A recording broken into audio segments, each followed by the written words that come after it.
এবং যদি ଆପଣ 5G ଫୋନ୍ କିଣିବା ପାଇଁ ଭାବୁଛନ୍ତି ତେବେ ଏହି ଭିଡ଼ିଓଟି ନିଶ୍ଚିତ ଶେଷ ପର୍ଯ୍ୟନ୍ତ ଦେଖିବା ପାଇଁ ଅନୁରୋଧ।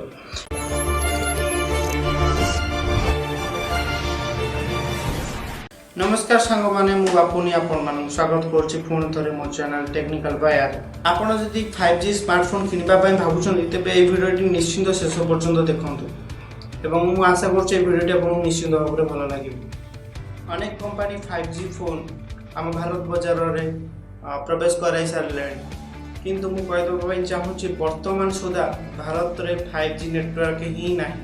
तो जदि नेटवर्क नाही तो 5G स्पीड ही पाइबे नाही आपण माने तो 4G स्पीड पाइबे तो 5G फोन किनी की लाभ कौन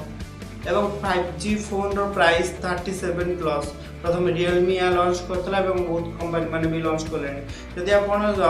37 माने 37,000 टंका देई जदि आपण गोटे फोन किनु जदि आपण जदि स्पीड पाइबे नाही तो लाभ कौन आपण पैसा ही वर्तमान पाई वेस्ट माने जे पर्यंत फोन नेटवर्क लॉन्च न हो भारत रे बा आम लोकेशन रे लॉन्च न हो से पर्यंत 5G ही काम करबनी 5G स्पीड आसबनी तो आम लाभ कौन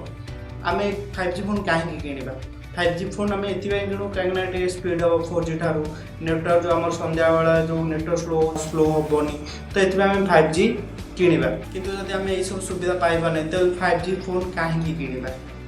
पैसा ही वेस्ट या माने होची बाहाघर झील देखा जाए ना आम एबेठार शाढ़ी चूड़ी गहना गांडी सब किणिकी रखीदेव जब बाहाघर हम से ये करवा तो बर्तमान आम पैसाटा ही तो वेस्ट है ना तो से पैसाटा जदि कार व्यवहार देह खराब हम कि किसी से पैसाटा थी तो आम कि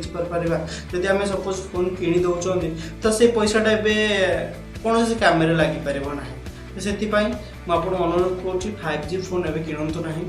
जब 5G नेटवर्क आम लोकेशन आसीज से 5G फोन किणतु एवं आउ गोटे कथा कहीदेवाई चाहूँगी 5G फोन लॉन्च कहीं कंपनी एवं कर नेटवर्क ना कंपनी भी जानी। प्रथम कथा हूँ